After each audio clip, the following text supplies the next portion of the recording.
Siya yung nagiging coach ko. Madalas kami magkasama.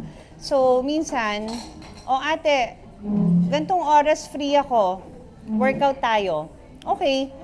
So, pupunta ako sa kanya, mag-workout kami. So, siya magbibigay ng mga workouts na gagawin ko. Yun. Sino naman sexy sa inyo dalawa? Ha? Sino naman sexy sa inyo? Syempre, iba yung pagka-sexy ko, iba yung pagka-sexy ko. Iba yung pagka-sexy niya, syempre. Ako naman kasi, known naman talaga na big bone, voluptuous, kung sinasabi nila, yun. Ms. Ira, how are you preparing for your upcoming concert? Ito, keep on practicing. Tomorrow, I have band rehearsals. And the other day, nag-dance rehearsal ako and nag-band rehearsal. Nag-band rehearsal na rin si Christine. We have a number together. And then tomorrow, with my daughter. Pero bakit niyo po naisip na mag-concert stage? Ha? Paano niyo po naisip or why did you arrive at having concert?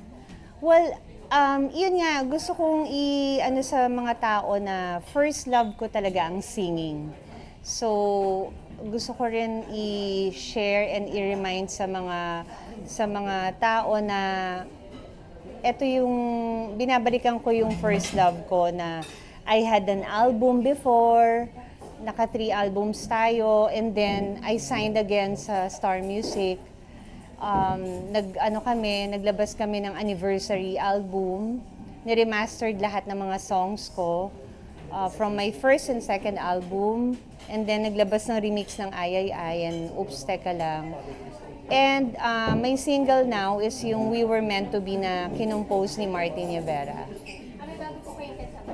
Yes, yung We Were Meant to Be na hindi siya na-release. Pero matagal na kinompose ni Martin yun. Bagay siya sa mga etong month na to, June, pang mga June bride, yung mga ikakasal. May mga magkakasama po ba kayo sa concert? Martin Rivera, Ogie Alcacid, Brad Pitt, Angelina Jolie. Brad Pitt. Sulat kami na comedian. Si Christine Reyes, and meron pa mga surprise guests. What do you expect dun sa concert? Dahil more sexy ka, may mga dance number ba? May dance number, tapos yung mostly, siguro hindi na rin nila kasi matatandaan yung talagang naging journey ko. Lalo na kung hindi talaga ako nasundan. Yung journey ko sa showbiz. Meron ding mga, parang it's like a trivia about my career. And yung mga songs na kakantahin ko, related din dun sa journey ko. Yun. Alam namin, isa sa mga fan ka si Sharon, di ba? Did you try to invite her to be part of your concert? Play yung song niya, parang well, hindi na namin na maybe sa repeat. Hindi, kasi masyado ng mahaba yung show. Merong mga songs na, kasi may mga movies, teleserye, tapos yung sa album ko, and kumbaga hindi siya masyado na-touch doon dahil nga alam ko may show din si Ate Sharon sa States. Oo. conflict. Medyo conflict sa schedule. Ang nag-move na rin tayo ng schedule. So, hindi naman ako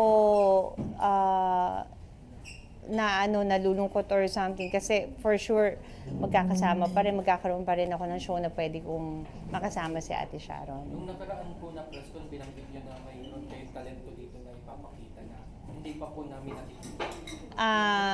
Ilalaborate niyo pa po ba sa amin? Yung talent na yon, hindi masyado na showcase. Hindi ko alam kung may nakakaalam na kumakain ako ng apoy.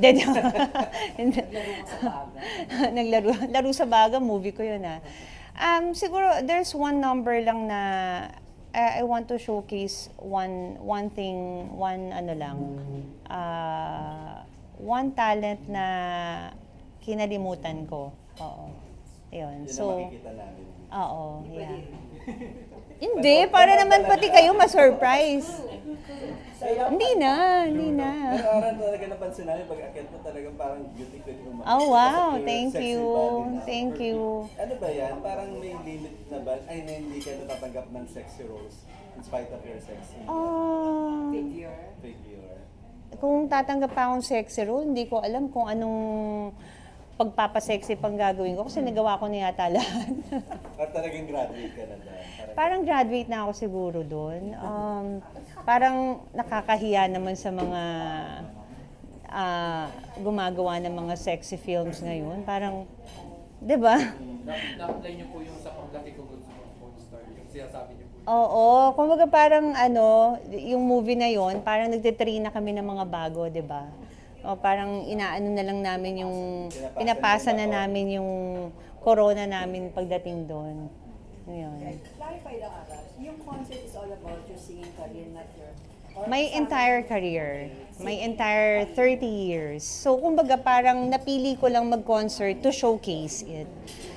Instead na film or documentary, instead na celebration. Ha? Maganda rin kung may excerpt ng mga... Definitely. Yeah, definitely. Kasi, kumbaga parang i-showcase natin through, by doing a concert. Para in your 30 years sa showbiz, lagi tinatanong ko, ano yung 5 highlights of your career? Para makonsider mo. 5 highlights. Well, first is mag-start tayo sa umpisa.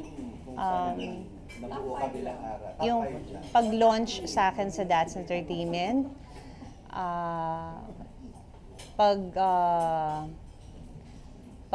Yung nagulantangan tao sa pag-relaunch sa akin sa Maldita.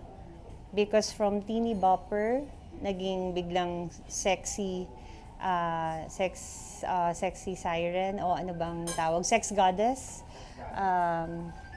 So that's from from wholesome to biglang sexy. The second, third, pagkakaroon ng album na which is nagkaroon ako ng Gold Record Award sa III Pag-ibig, and nasundan pa ng another album and another album. So kumbaga na-establish na naging singer din ako. Fourth is pagkakaroon ng Best Actress Award sa Mano po. Mano po. Yes, and kumbaga from sexy na tayo, nakatungtong tayo ng isang step to change the image na actress na to. And fifth is I can say the fulfillment din yung pagiging host ko last year. It's a dream come true to have my own show. Yun, yung binigay nga ng Net25.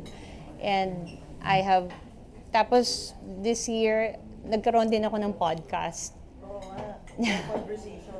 Yeah, yung Private Time with Ara, which is nagulat ako. Dahil sabi ko, nagpaplano lang ako, pero may nag-offer sa akin. So, wow. Yun. And you have Pajak Princess, right? And I have Pajak Princess. So, yun yung, Nag-taping five. ka na ba? Or... Nag-taping ako once, and then July ulit. So, ano yung role mo ulit dun sa Pajak Princess? Well, O secret pa? kontrabida. Oo. Oo. Ako magpapahirap kay Miles. Oo. How was the taping? How's the atmosphere like? Okay. Isang beses pa lang ako nag-taping. Magaan katrabaho si Direk. Hindi pa kami nagkaka-eksena ni Miles sa Pajak. But of course, nagkakasama kami. And yung iba naman nakatrabaho ko na. Like Matthew Mendoza, si Christian, nakatrabaho ko na pero hindi pa kami nagka-eksena. So, yun palang mga nakaka-eksena ko.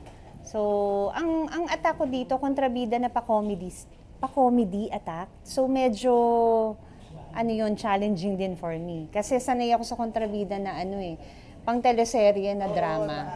Diba? Oo. So, ito yung parang, yung may mga facial expression na comedy attack. Ma-i-include din ba sa concert ang love life ni Harap? Matatouch naman. Matatouch. May ano ba siya? Huwag naman yung mga love life. Aabutin tayo ng ng 3, baka saraduhan na tayo ng Newport. Kasi 2 hours lang yung show. Kasi hindi ko kanina top 5. Sige, mag-top 5 ka na. Top 3 na lang. Hindi ko kanina may top 5 na highlights ng career. Yung mga naging intriga naman sa buhay mo. Ano, Top- Top 3. Top 3. Na medyo naging controversial ko under 30 years. Kayo yata makakapagsabi niyan. Kayo sumusulat eh. Hindi, parang na ano ka, medyo na... Okay, ano ba? May lilitaw ba dun sa mga next from dadating? Okay lang. Top 3, ano ba? Meron bang matinding intriga nung sa Dots? Wala, no? Meron? Ano? O kayo pala nakakaalam. So, yung mga natinapli. Sa mga ibang mga taga-dance? Nalink ako sa... hindi. May nagsuntukan. May Para sa'yo, nagsuntukan. diba? Ibang level. Oo, di ba? Haba ng hair ko. May nagsuntukan. Okay. Tapos, ako nagpauso nun. Ako pala nauna yung may nagsuntukan. Dahil sa... Ha? Elaborate. Sa concert na lang. Bata pa ho. Para pa siya no? Para sa mga millennials, sa Gen Z. Alam mo, I just had, di ba nag-ano lang ako ng fashion show kay Dio Almodal. May nakatabi akong model. Isa, her name is Isa. She's only 25 years old. And then, nagkakilala kami and she said, 5 years old lang daw siya nung Grabe naman. Hindi, pero sobrang parang ina-idolize daw niya ako. Sabi ko, at 5 years old? Yeah, I don't know. I know your name. Since I was 5. I know your manopo and the gown. I want to wear that gown. Sabi ko, why not? You're a model. Diba? I don't have a courage like you. Sabi ko, do it while you're young. Pero nililigwak mo kami. Hindi, sanali mo na. So, kasi nag-i-interview sa akin ilang taon, di ba? Kaya i-refresh ko daw. So, ano lang ako na, ayan. Ayaw ng self. Pero may pang Gen Z pala nag-trending yung sa yung sa PETA. Oo. May gusto ko ba i-clarify doon, Sarah? Tinanong ka na. Kaya sagutin mo na yan. The viral thing. Ayun na nga, usapang Gen Z. Hindi, all I can say is, I kept quiet kasi you know me naman, sa 30 years ko sa industry, never naman kayo nakarinig na I don't have manners pagdating sa work and or meron akong hindi na respeto na co-workers, 'di ba? It's just parang for me hindi na kailangang palakihin kasi it's if as far as I remember 2 parts yun eh. May 10-minute break. It's a 2.5-hour play. So after the 10-minute break, so normal, lumabas kami, balik, tapos bago nag-start na, and then sumilip lang ako ng phone. And yung kasama ko, it's normal na sumisilip ka ng phone, but not the entire show. So parang, it's not really, yeah, and yung sinasabing parang, I also saw the laptop. It's the girl who, in front of me, nakaupo, yung may-ari ng laptop. Alam mo, may laptop ako pero nasa bahay. Andun lang sa cabinet. Hindi ko siya talaga ginagamit. Sabi daw, stock mo daw yung Wala rin siyang dalang laptop. It's not, hindi related sa amin yung girl sa harap na may laptop. Kasi parang lumabas sa amin yung laptop. So, it's not ours. Kaya parang, di ba, alam nung mga nandun, yung mga nanood doon, kung kanino yung laptop. Kung sino yung mga... And in fact, hindi ko na ginawang big deal yon kasi hindi talaga doon ang upuan namin. We're supposed to sit in front doon sa orchestra. But sad to say, nawala yung seats namin. May umupo. Hindi ko alam what happened to our tickets and binayaran namin yun. But syempre, I'm also in production. Nagpo-produce din ako, artista rin ako. Alam mo yun, hindi na ako nagreklamo or something. Yeah, I just let it go. And then, pagdating namin, nakatayo kami. So, nataranta rin yung ushers kasi wala kami maupuan. Wala yung seats namin. Hindi pinaalis ng ushers? Kasi yung ticket namin, supposed to be iniwan sa front desk. Sabi iiwan dun sa front desk. Even yung tickets namin, wala. So, pinakita ko yung payment, ganon. So, doon kami pinaupo doon sa, nakita ko naman House of Seats. Yun. So, kaya doon kami pinaupo. And then, there's another 2 girls na hindi ko kilala. Parang may umupo rin doon sa harap namin. Parang upuan nila yon. So, pinaupo rin sila dun sa tabi namin. So, hindi namin talaga seats yon. And yung time na yon, pag nagsa-cellphone ako, nakaganon ako. So, nag-text din kasi si Dave noon, dapat susunod si Dave. Hindi na siya nakasunod kasi nasa meeting siya. So, we enjoyed the play, the entire show. We're not doing cellphone. So, parang, I respect their opinion, pero hindi, I don't think kailangan palakihin siya. Pero sir, to clarify, hindi niyo po kasama yung nagla-laptop po dun sa... Hindi. Hindi ko nga kilala yung nagla-laptop. Pero parang sa picture, parang sa amin yung laptop. Grabe, no? Kaya dapat wag basta-basta magja-judge. Ako, hindi na ako sumagot kasi I'm kind of busy. I just came from Zamboanga, Leyte, recently, para magpa-interview pa ako to sabi ko, darating din naman yung time, may interview nyo ako, edi sasagutin ko. 'Di ba? So, yung kasama ko, mas yung phone niya, kasi malabong mata nun eh. So, nung inano niya na, can you lower the brightness, nag-stop naman siya, and that's it. There's no big deal. 'Di ba? Parang, ba't lumaki ng ganun? Ang weird lang. Yan lang. So, I don't think na kailangan palakihin. You find it unfair na hindi mo naman pala kasama yung nagla-laptop? Sa'yo Ako, always naman ako ganun eh. I don't speak kasi naniniwala ako, lalabasin naman yung totoo. Na-reveal naman na, na hindi sa amin yung laptop. Someone cleared it. Parang may nag-comment daw na a friend of an influencer or something. 'Di ba? Grabe yung social media, no? Stars. Happy 30 years, by the way. Happy 30 years. I want to thank all the trolls, the trolls who bashed me and judged me. Oh, may mga meron yung mga daw, feed lang sa akin eh. Double-edged sword, social media. Oo, kasi syempre, pag binasa mo, parang maniniwala ka eh. So, sometimes, huwag tayo agad magja-judge just for one peek. 'Di ba? Minsan, ganito yan eh, yung angulo. Pag, kunwari, ay, ang laki ng braso niya. Pero pag nakita mo naman sa person, ba't ang liit ng braso niya? Kasi, mali yung angulo. Yung angulo nakakataba. So, ganun din yung ganun ang angulo nung nangyari sa PETA.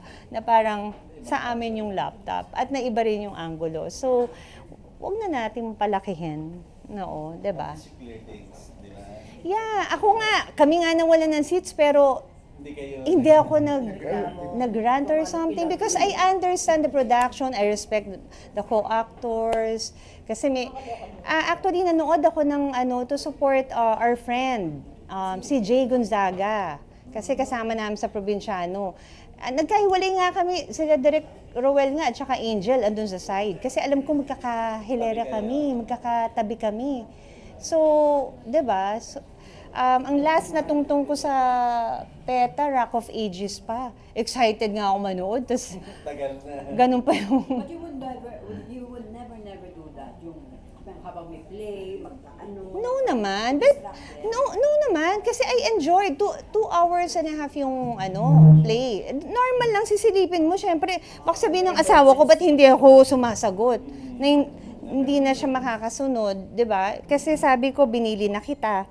'Di ba? So, it's normal. 'Di ba? Na so, pag may emergency ka, sisilip ka ng phone. Kumbaga, hindi ka naman... Kahit ako rin naman, lalabas na lang ako. Kung mag-phone ako entire play. Kasi may na-interview kami na artist. Talagang pinpoint na stop mo raw yung may hawak na laptop. Kasi nag-usap-usap nga sila doon. Oy, grabe. Sana nga daw lumabas na lang kaysa nag-stay. Ay, hindi namin. Wala, yan. At-least linawin mo. Oo. May artist. Sino artist na yan? Pahalalan din natin. Pahalalan din natin. Kasi Going back sa love life ni Hindi, at saka in fairness naman dun sa nagla-laptop, actually hindi rin ako na-bother sa kanya ng slight. Pero kumbaga, hindi naman din siya matagal nag-laptop eh. Nakikita niyo rin po yun. Nasa harap ko eh. Nasa harap ko, pero kasi nakafocus ako sa show eh. Kasi nag-enjoy nga kami. Deadline. Baka kasamahan niyo yun. Nagde-deadline. Nasa likod na nasa nanonood laptop. ka naman kasi talaga Yung ng artist play. na So, nagsabi Yeah. sa harap, etiquette. Yeah, oo. Nanonood kami ng play kasi nagdi-discussion pa kami. Sino nga yung artista nga dyan sa na yan? Sinong gumanap dito sa role na to ni ganyan? Etong ginagampanan niya, sino nga yan? Gumaganon pa nga, nag-uusap pa kami ng kasama ko. Ano ba yan? Sabi They're moving artist. forward. I know you're very happy with your love life right now. Everybody's very happy for you. Thank Pero, you. how about Christine? Because si Christine naman po love life din with Marco, So, what do you think about their relationship? Kamusta po kayo? They're okay, nakakasama ko sila. Nakasama ko sila lately sa Hong Kong. Tapos, nakakasama ko sila mag-workout. Yan, ang nagiging coach ko, si Marco at saka si Christine. Kasi, minsan ayoko nga kasama yan pag nag-out of town kami or... Nag-workout pa rin? Oo, kasi talagang kailangan mo gumising ng maaga. Tapos mag-workout kayo. Alam mo yung minsan pag nasa bakasyon ka, ako nag-workout ako hapon eh. Yayayain ka talaga nila? Yayayain ka nila talaga. No excuses. Oo. Okay ba sa'yo magpakasal nila? Just in case, pwede na lang. Or binibiro mo na ba na dahil? Ay, hindi ko naman binibiro. Na kay Christine yun. At saka, si Marco naman, nakita ko kung paano siya sa family niya.